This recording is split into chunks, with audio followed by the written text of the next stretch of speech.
But I think I love you. A little David Cassidy. Yeah, from back in the day. Nothing wrong with that, folks. I got to tell you what, I actually enjoyed back in the day. My wife and I were talking about that last night. But anyway, it is Thursday. So good to see everyone. Thank you for dropping in and being part of this fabulous journey and favor unto us all. Let's just do it that way. And way to go. All right. So, Bosto to everyone. Happy birthday if you got one or anniversary. And we all are prospering. I'm prospering. My wife's prospering. We're prospering together. We're prospering as the Soul Tribe. And we can thank our good two buddies, Mr. Poyel and Ariel. So, because of their gifts and talents. And I thank them for it all the time. It's like, all right. How is everybody? Hey, Big Al, what's up? How you doing, buddy? Tell Perry hello. Hello, Susie Q. Deborah, how are you doing? Gilbert, good to see you. Deborah Sloan. Robert V is in the house. Danielle, good to see you. Ballot Brian, good to see you. And I think I saw Martin and Heidi in there. It went by so quick. It's like, hello. Is someone going to approve that for Shannon? Much love to the Soul Tribe fam. Why are they holding that? Well, I'll take care of it. All right, moderators, how are y'all? Good to see you. Thank you for the wonderful job you do. And so good to see everyone else. Lost in Space. Hello, Marissa. Detective UK, how are you doing? Beloved Abstract. Hello, Carlton Powell. Good to see you. Much love, David Castle, and Violence is Life.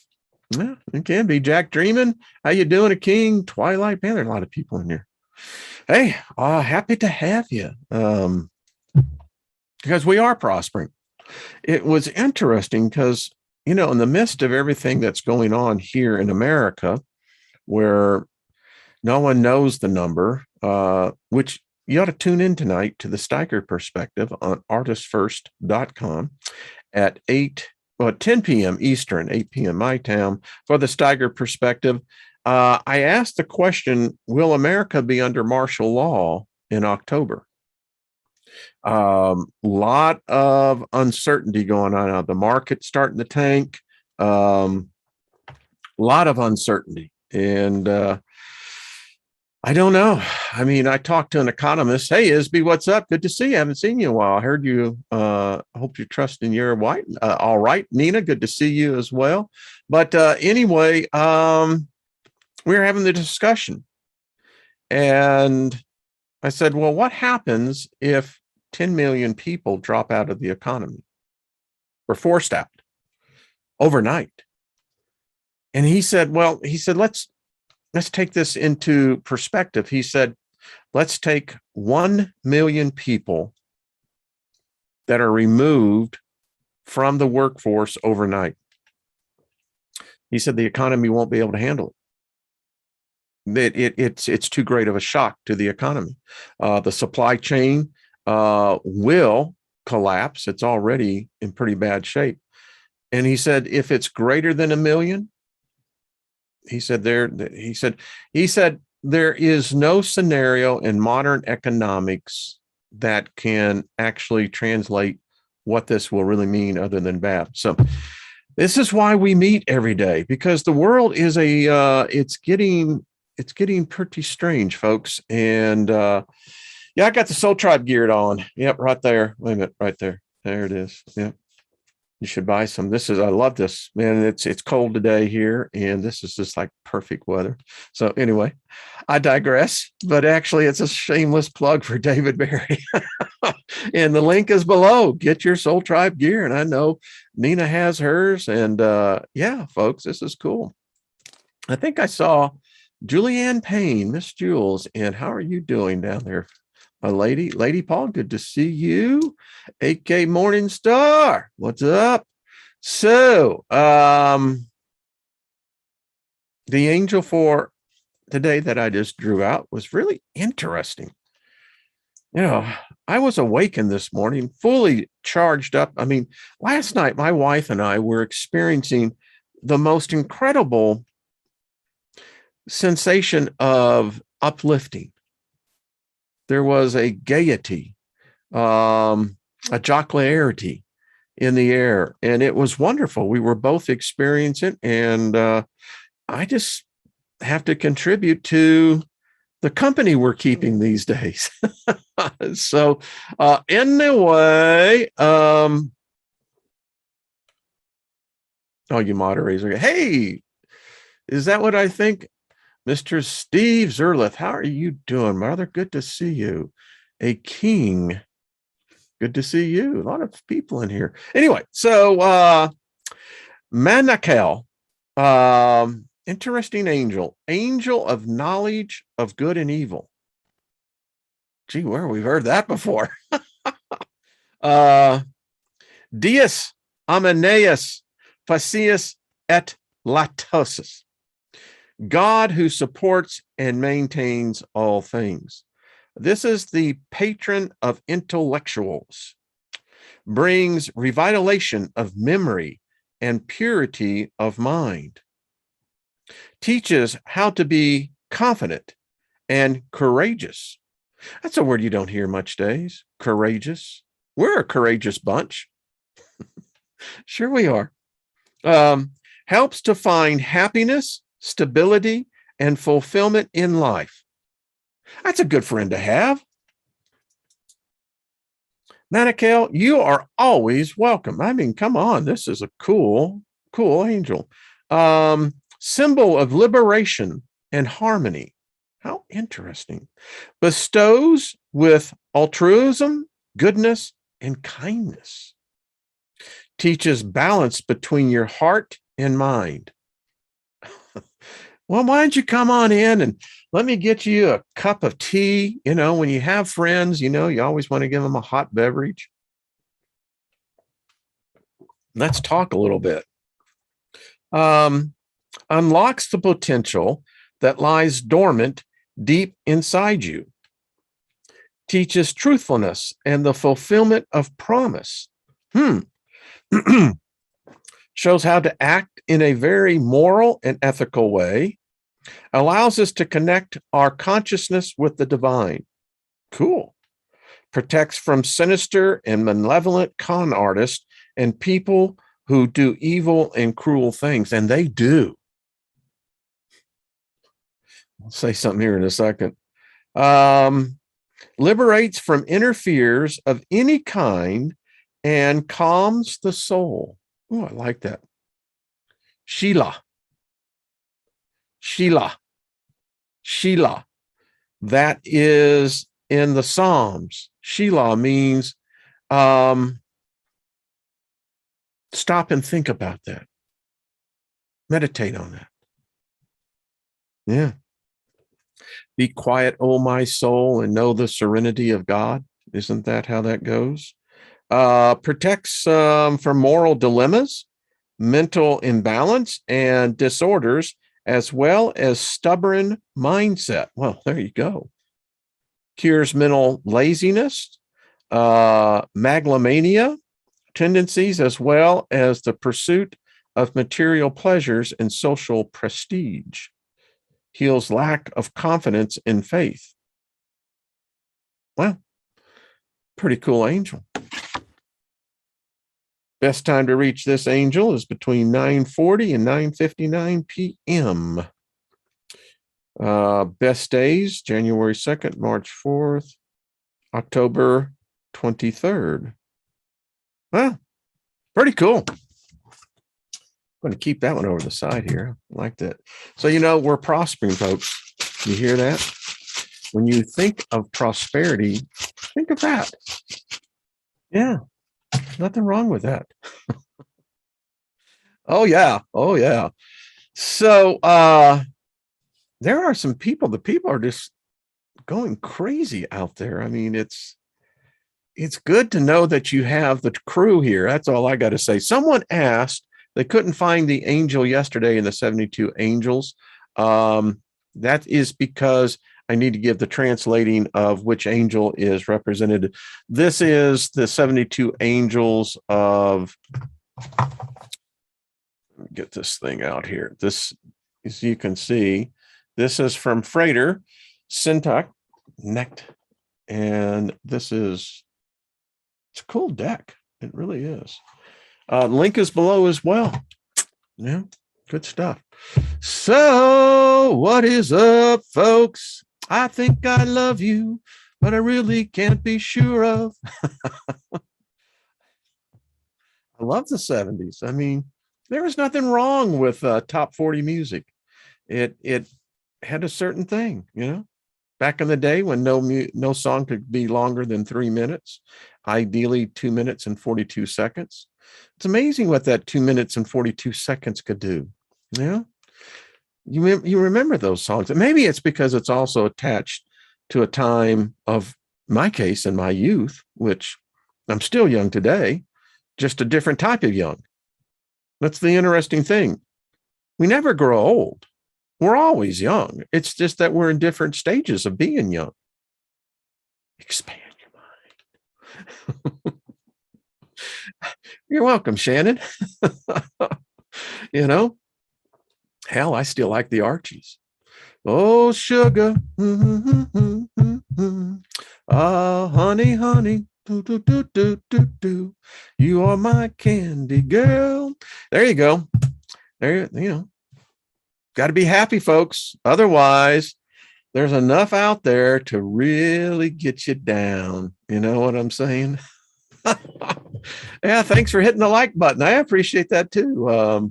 You know, lucky Francis. So you orders, yeah, from Poland. Yeah, it takes a little while to receive it. Yeah, you'll be happy with it. I got to tell you.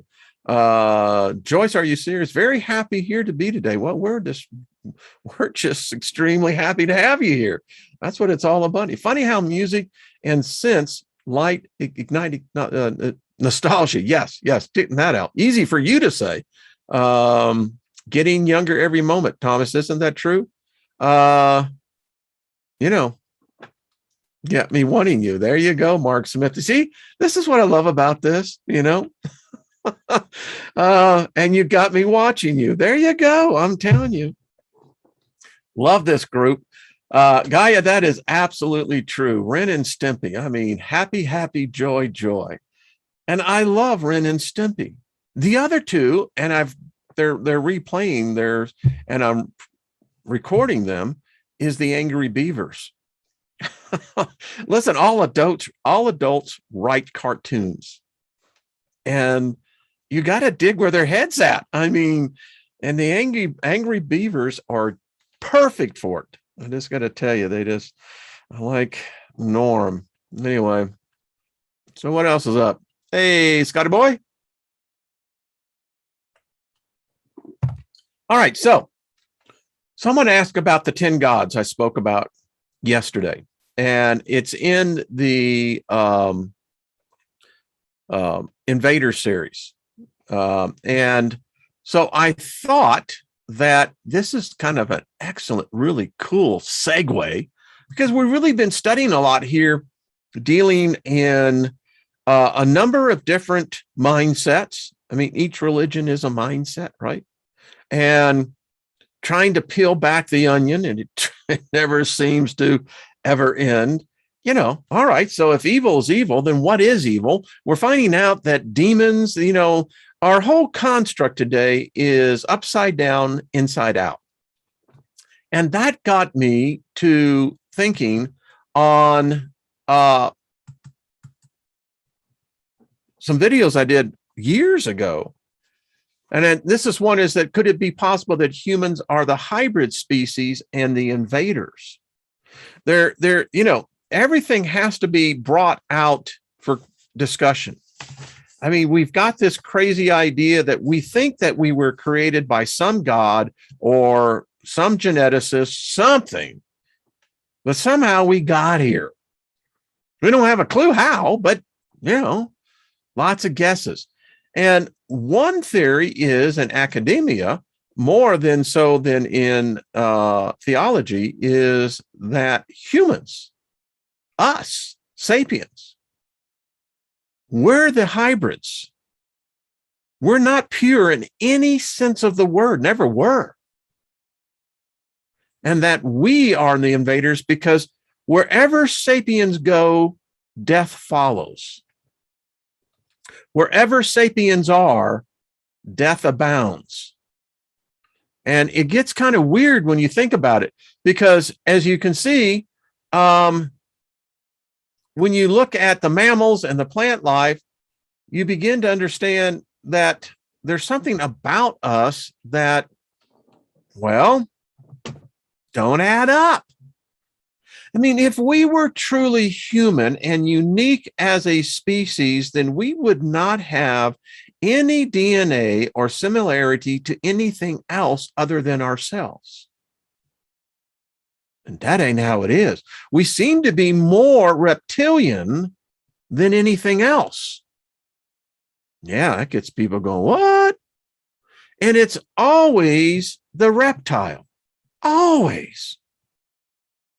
We're going to get into this because it kind of begins to link some of what we're reading in Kings and his philosophy about the origin of demons. Actually, more correctly would be the origin of evil. These are some of the earliest figurines of what we call the creator goddess, the first mother. And she is reptilian. Some say she's probably more alien, but in this vein of thought, it is thought that the reptilians were here first. There was a time that reptilians and humans hunted side by side. Then they began to compete for resources. And we see this all throughout whether it's the Sumerian, whether it's the Mesopotamian, whether it's Babylonian, whether it is Egyptian, reptilian, reptile, birds. And you got to ask yourself, well, the mysteries of the tree of life, this depiction has been interpreted by many different, these are the Anunnaki, or said beings. Many mysteries, they all carry the purse. A lot of speculation. They were winged beings. Many believe that this is where the angel lore of wings has originated. Within the tree of life, that is, as many would say, that's a mechanical device of some kind. But wherever we look, wherever we search, no matter what part of the world, always reptilians. Always. Here is the depiction of a hybrid species, part human, or what we would actually, well, let me just say, part bipedal, and definitely reptilian. Whether it's Mayan, whether it's Egyptian, whether it's Hindu, whether it's Chinese, it's always the serpent reptilian.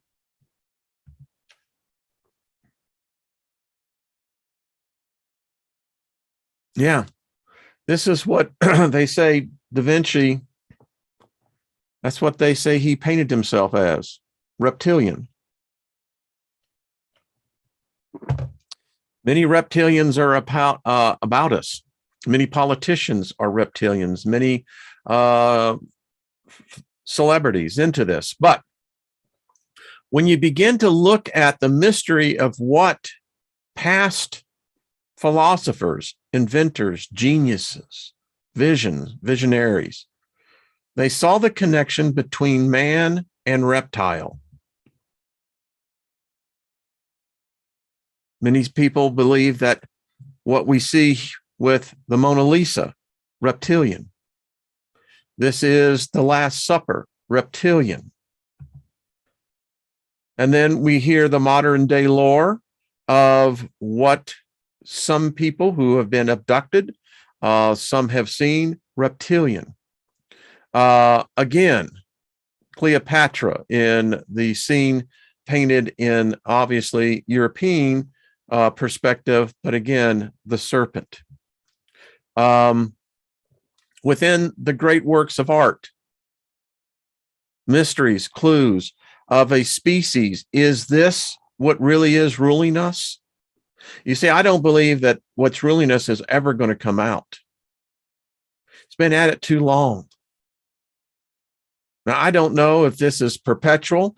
I'm hoping that these beings, whoever they are, will eventually get bored and maybe leave, but I got a sick feeling in my gut that if they do leave, they ain't going to leave anything behind. Many different mysteries of aliens being hybrids, reptilians, humans. It's all over the place. And of course, the modern day lore has amplified this. And again, if you think about the fact of thought forms that we, sapiens, have this ability to create out of nothing by a thought, brings into the whole factor again. But this is the interesting thing, because this is clearly a being, and apparently Michelangelo knew about it as well. Da Vinci, others. Now, I don't know if this is a god. I don't know if this is a creature that looks at us as no more than a zoo. It's hard to say. And when we begin to experiment with what Michelangelo was doing in his works and other great artists, we keep seeing these cats. They seem to be everywhere. And if you study the Renaissance periods of the paintings, there are so many clues within the clues. Who are these beings? What were they seeing? Why were they seeing them? What was being transmitted? And then, of course, we can't help but find the figurines again. And it's not just one. As you can see, the middle one is much more to what we would call the masculine. If you go by the lore of Eve being seduced by the serpent, many can translate that to being Enki. If you look at the human brain is more reptilian than it is anything else. Embryos start out as you can see, a fish to a reptile, to a bird, to a human. Clues. All of these are clues. This is biological science. This is fact.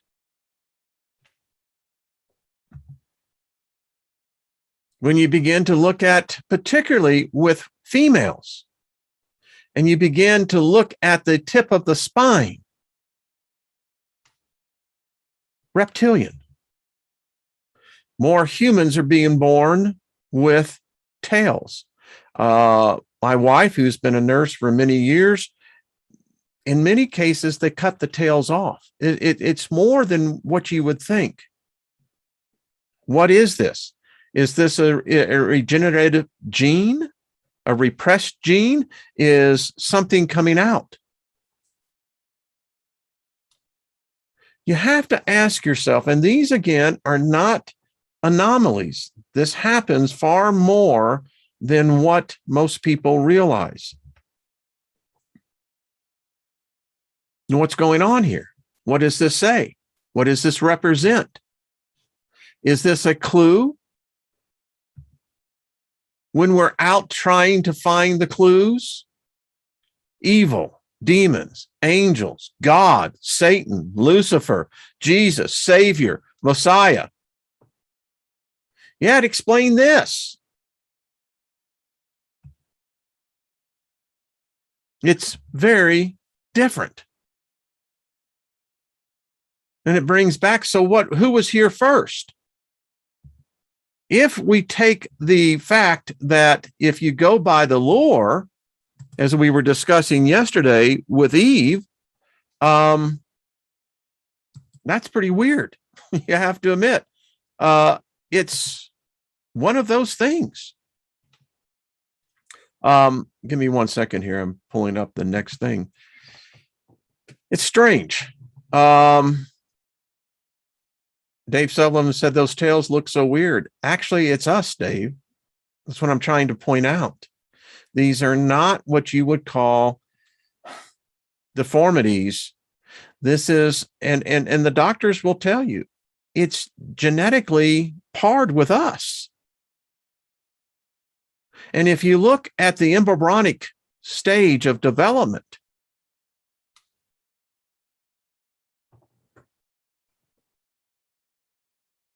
I mean, talk to me about this. You know, I'm looking on here and something's wrong here, folks. I mean, it could be as simple as this, that we are a regressed species that is still in the metamorphosis change, that through the time, biologically, we are continuing to morph. Morph to what? I don't know. And morph from what? I'm not sure. I mean, I dealt for a long time that if the serpent, in which that's what the word says, it was a serpent, the most wisest of all the beasts of the field. Well, that implies that there was a time where animals and men spoke very easily. We knew, and they communicated with us. We communicated with them. So again, this is a time that it's not much written about. Now, if you go into the Colburn Bible, a lot more is written about it there. I learned a great deal by reading the bronze books, the Colburn Bible. It's a fascinating journey. We are all adorable puppies. I agree with that. We are. I love it. But getting back to this whole thing, you know, beguiled. And the serpent beguiled Eve. And if you go and study the word in its true definition, beguiled is total seduction. Eve was seduced. So has it been right there in front of us the whole time? That if Eve is the mother of the modern sapien, then Eve had coitus with another species. And then you get into the thinking that, well, now how did the DNA, I mean, was the DNA compatible with one another? I mean, that's weird. And if you study Cain, you find out that Cain was not completely human. Okay.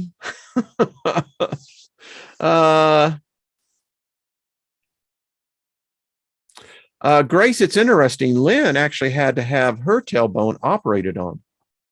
So I know a little bit about this. I mean, and well, Greg, thank you. That's very kind.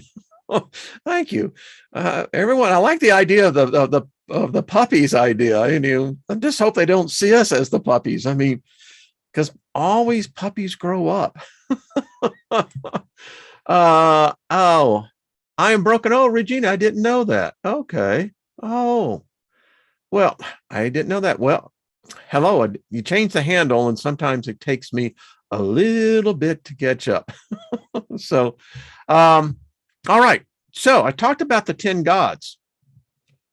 And it's interesting because when you deal with the 10 gods, that supposedly the hypothesis goes that there were 10 gods who arrived on Earth, and they divided Earth up. Jenny says, my tailbone aches when, yeah, it's interesting, folks. I do know. So I did this series called, and I love this series. I still do. It's called the Bloodline Invader series. This was one of the last ones in it. This was the final chapter called The Light Door Opens. I won't have enough time on this. There's over 350 slides to this presentation, but I'm going to go through it quick because it gets back into what we're studying in the 5 lectures of demonology. Because now you have to ask, well, okay, if we're carrying a dormant, maybe not a dormant, it would be a dormant gene, a repressed gene within us that is more in tune to where we actually came from, that would be pretty weird. And my point to here is that these are all galaxies. Again, it boggles the mind. So do they have a Lucifer, a Satan, a Jesus, a God, a bad one, a good one? Is this the eternal structure of the universe itself? And is it a commonality amongst life? Is the elements of 3 and 2, are they good or evil? Tell me. Some people say, what do you mean 3 and 2? The things that is reality. 3 chemical, 2 electrical. Are they good or evil? So this was the universe. This is us. This is what it was at one time. All the continents were together. This is an interesting, I've done videos on this one. So there were 10 who came and they divided the earth. And you can begin to see how this could have worked. If it was at one time, we had this huge inland sea that you see above Antarctica and Australia, South America, North America, Africa, Eurasia, you can now begin to see, what if they had the technology to actually terraform the earth into what we now call continental drift? And then let's say that we move through a neighborhood of space, which we do, that came by and kicked our butts, called the first cataclysm. If it was an asteroid, who knows? This is what the earth in its essence kind of looks like, really, if you take the water away and everything else. And you can see that we've had some, episodes. We've had magnetic reversals. After the asteroid, they say that we had Laurasia and Gondwana. Don't know. Not sure if I was around. Maybe I was. Maybe we all were. They weren't without people. That's my point here. Each one of these things, if this, in fact, this is how it went through the continental drift theory, there were living people, animals, plant life. I don't believe that the earth was just an empty planet with nobody home. They call this the Triassic period. Well, we know the dinosaurs were around. Question was there people? Any people? There were a lot of people. And then the great comet appeared, which this one is coming by. We'll be seeing it next year. The second cataclysm, man recorded this event. We know, and see, this is what I guess I'm driving at, folks. Göbekli Tepe, what they found was us, people. They knew this comet was coming. They could see it. They were well aware of it. And they knew the cataclysm that was going to be resultant of it. They buried all of these under the dirt so that they would survive. And they're still deciphering them. Again, all of this of a prior time. So where was Jesus at then? Did Jesus come and save these people? I'm just asking. Did God come down and rescue them? No, apparently not. Some say that the Genesis 1:26 are these people. Because when we get into Genesis 2:4, Genesis 2:3, we know that the earth was hit by a cataclysm. And whatever hit the earth burned it up. My question is, did these people have any salvation? And then you get into the Thoth, the Emerald Tablets, said to be written about the same time. Then they say that this is what was after the comet and the deluge. I don't know, seems kind of, and I get in and I go back to the fact that all of these places, you look at Australia really has the oldest records of humanity. And they tell a different story. The first Pharaoh, she made her trip down to Australia to talk to these people. And then you get into the whole thing of Antarctica. That the point here is, again, many ancient gods. Every place that you see here with its color, this is a different system, a different god, a different set of holy books. Weird, isn't it? You got the native Indians in their gods, South America, many of their gods, the cultures that ran through this, older than anything in the Bible, older than that of anything we found in the Middle East. We get into Europe. We now know that the Druids, way before what we've been thought, they are now finding the artifacts that date back to nearly 3000 BCE. Way before there was anything called a Jew or a Hebrew.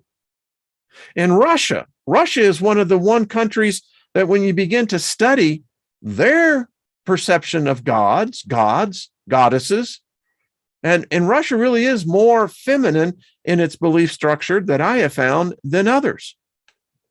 But yet, this is what dominates the world right here. This.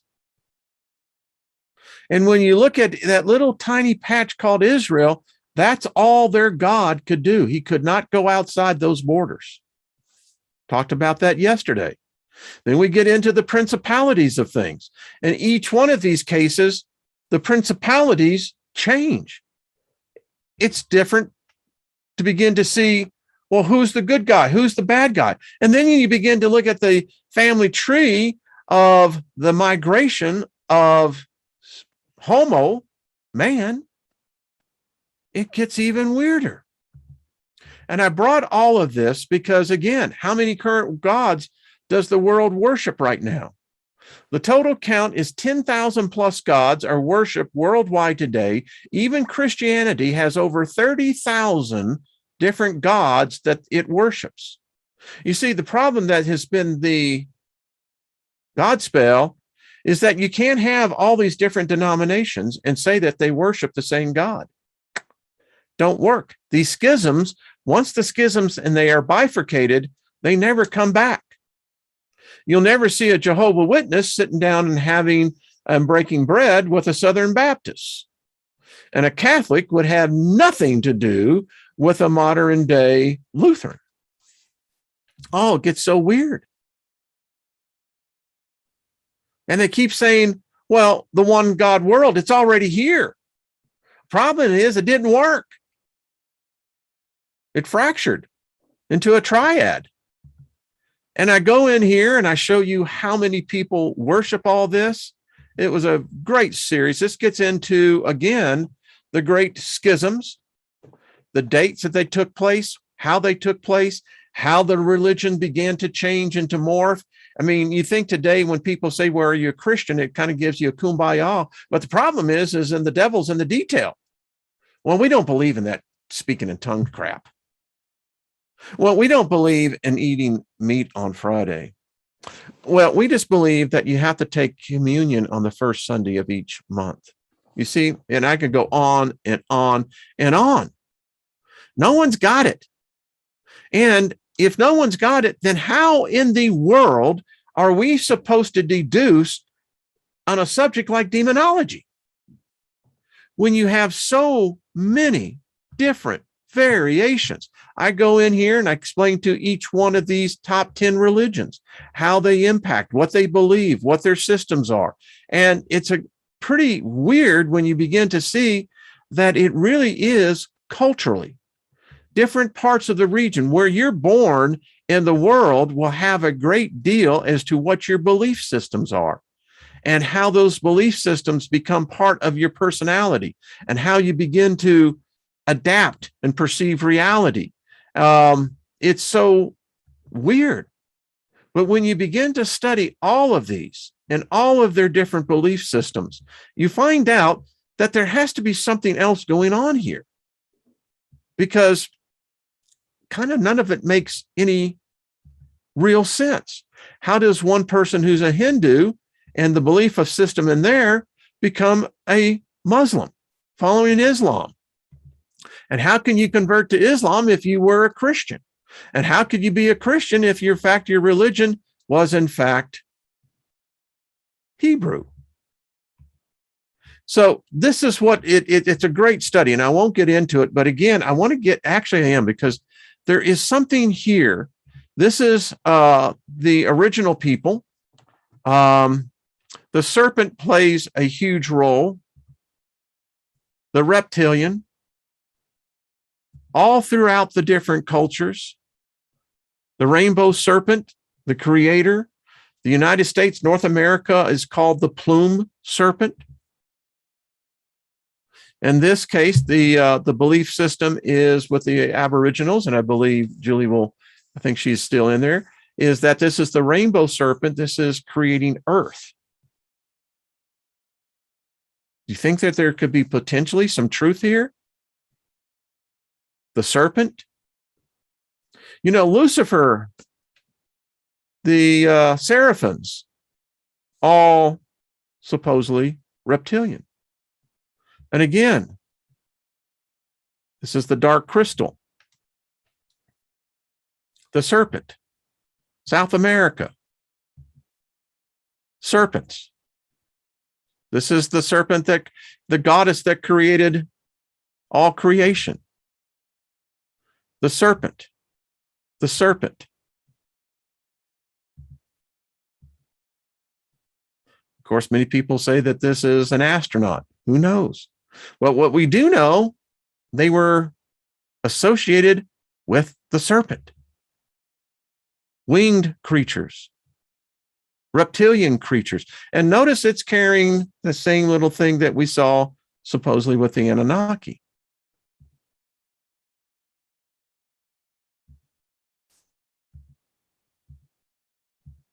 I just want to show you again. Here are the grays. This is, again, where every living species on Earth is represented. And here, right along with man, in man's different various forms, are the grays, the reptilians. Again, this was found in Ecuador. How did this end up in Ecuador when it was supposed to be over in the freaking desert in Iraq? Here's the lore about the giants, the red-headed giants in Patagonia. And if you notice as you go into the lore again, reptilian. This is the Son of God returning, carrying the serpent. The serpent meaning here wisdom. The serpent means healing. The serpent means the transference of knowledge. Notice here, this is why we know the Nephilim do in fact live in Patagonia. This is a depiction, in this case, of an Inca warrior killing one of the giants. And throughout all of the lore, the serpent, culture after culture after culture after culture. And like I said, I'm not going to go through each one of these slides. It's so detailed. Go back and look at it. But my point is, by the time this is the Hopi meeting the Serpent King, the Hopi tell us that the lizard people, the reptilians, live underground. They'll also tell you that they mated with human females. And we can get over into Europe. Again, you'll find the same thing. The serpent, the serpent, the serpent. Everywhere is the serpent. I mean, it gets to the point where I finally had to accept the fact that there is evidence, a great abounding amount of evidence, that we're hybrid species. We've worshiped the serpent throughout our existence, our cultures, always worshiping the serpent.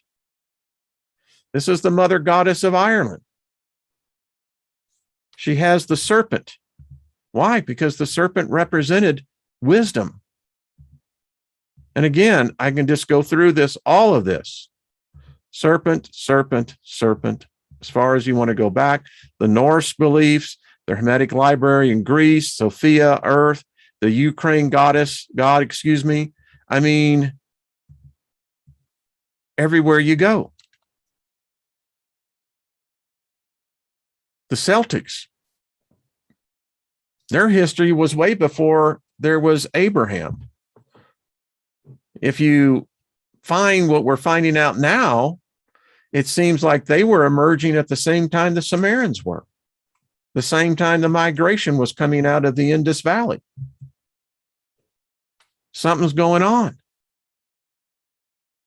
And again, the further back you go, you find out that the original gods were goddesses. There was no masculine. The goddess was the creator. I guess the creatoress. But it was the feminine who was first, who was the one who brought life forth. And again, you just continue to go back further.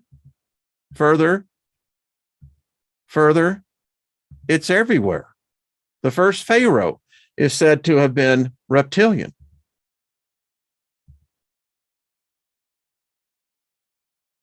Notice what's in its hand. Yeah. The healing, the Carticus. Athens, Dionysus, Isis, Serapis. Isis is seen as a serpent. The Babylonian snake goddess. Garuda, fighting the snake people. These are humans, different creatures. The earliest African beliefs was that the goddess, she was the one who created the world. And when we see the goddess, we always see her encrusted with the serpent. This is Nerfeti, Cyprius, all of these. So I'll stop there because, again, it goes on for a while. But I hope it was enough to at least stimulate the thought that, all right, so if we're studying demons, I mean, I was well versed in Bible school of understanding that angels, that there was a class of angels that were reptilian. They had the face of a snake. There's some that have the face of a lion. I mean, there's some that have, when they open their arms, that their wings are full of eyes. I mean, these are the things that I was finding out decades ago. So when I get into my studies now,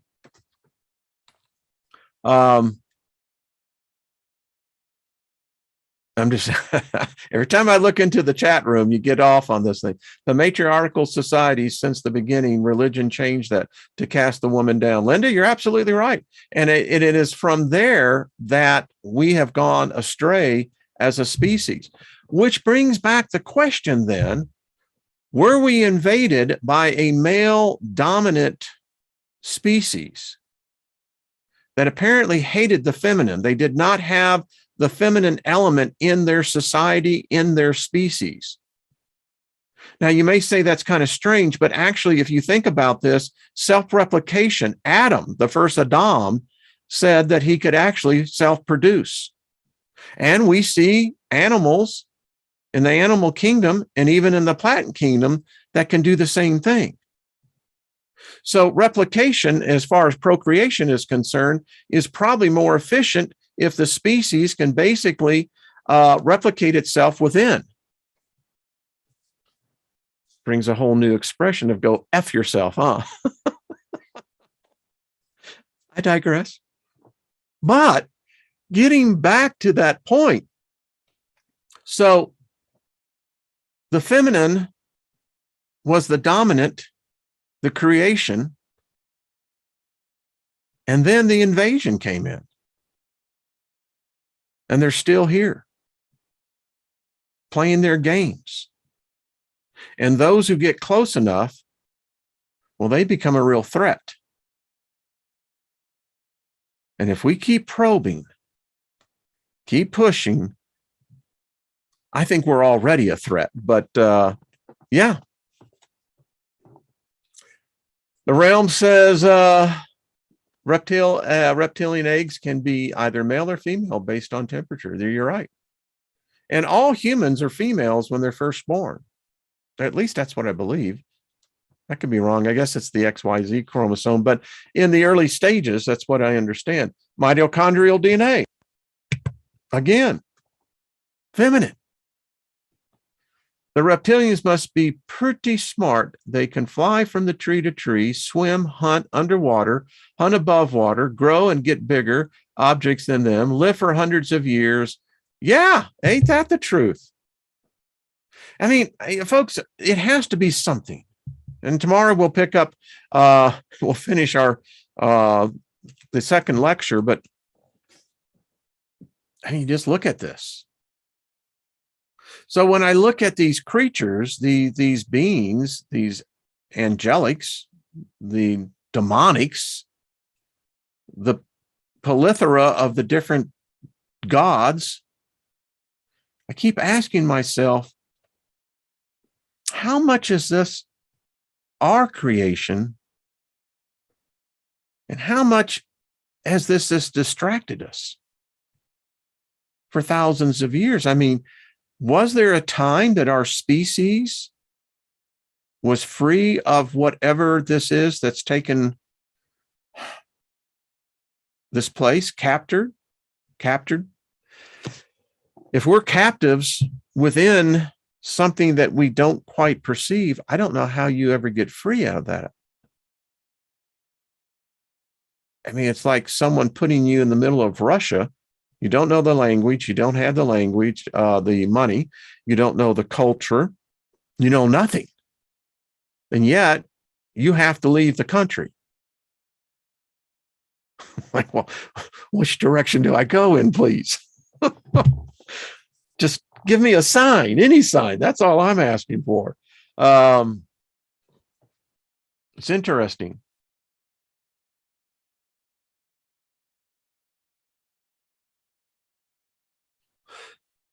Did they have the conspiracy when one of our presidents met with the reptilian beings? I don't know. You know, there's been enough evidence caught that we know that there are beings here that they can keep the illusion of a human, but, and it's interesting because when they get into particularly like news, you see a lot of reporters and what have you. It's interesting because there is something when they blink, but that's just me. Jackson, you know, Joyce, there's probably some truth to that.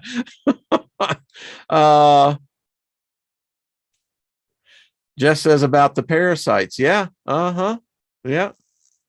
Yeah. Well, anyway, something is amiss. It's very obvious for me, at least in my construct. I've done the studying, I've looked at this, and you can only come to some fundamental conclusions. That is, there is no such thing as a real human being. That's a myth. When we discovered the human genome and discovered and broke the code, the shock was we're not humans, we're hybrids. One geneticist said it's a completely misnomer to even say that we're human, because we're actually hybrids, many different pieces. Shannon says, are we saying that the angels know about that, maybe that that we're actually, isn't that an interesting point, Shannon? I think they do know the story. I've been asking. I don't get any response, but I keep asking. I got the ask principle down, knock and it shall be open, ask, and the whole thing.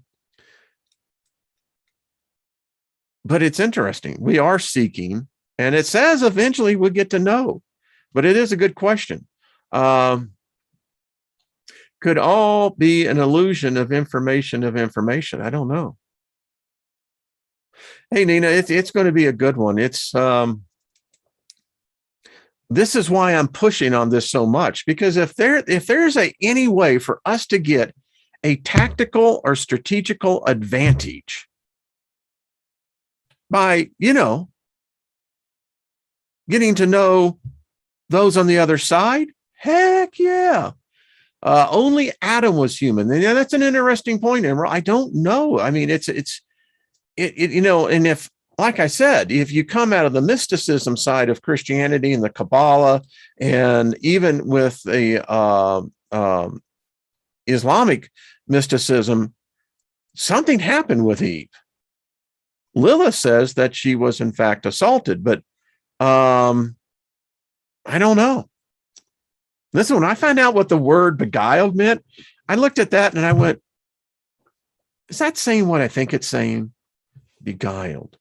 To be totally possessed. What? To be totally seduced. What? So just what the heck happened there in that little meeting? I mean, we know there was no menage a trois. I mean, there was not that, but wow. At least the devil has a tail. God can only point with his finger.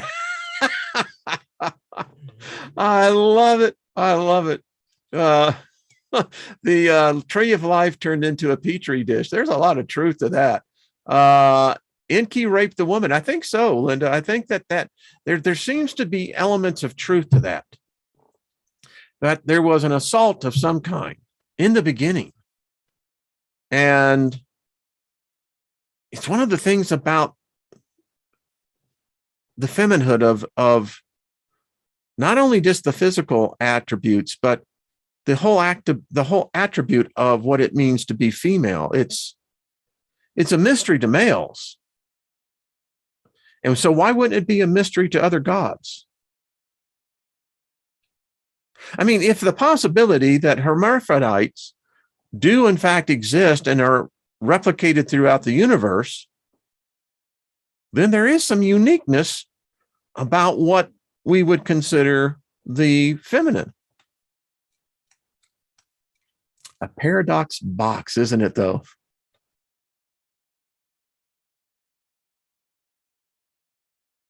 Well, all right, folks. I could sit here and read the chat room all day, but anyway, thanks for tuning in. Tune in tonight. I'll just tell you, I wish there was more positive news, but I have heard some things, and I am going to get into you. The coupon rations are coming. Just telling you, they're coming, and we all need to start preparing for that, particularly if you're on one side of the equation, if you pick up my drift. Inky was half of the orgasm. That might be dude. Let's see, ready? Rod, thank you. Yeah, it is. I love talking about this. I mean, because there is some truth there. I feel that the assault was the start of the spiral of there being so much pain. And here, you know what, Jenny, you're absolutely right. Yeah. Yeah. All right. Well, thank all of you. As Julianne says, thank you all for your gifts and talents and all the joy in all ways. And that is so true. Thank you, moderators. You are the best. And of course, all the rest of y'all. It's just that the moderators, y'all are just so cool, groovy people. I love it. And all the rest of you are just, far out spirit beings.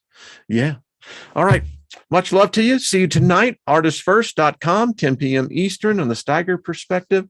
Joyce, angels having sex all the time in heaven. I think they do. I really do. I mean, if you read the Greek lore and the Roman lore, you find out that the sex was only for the gods, We are gods. God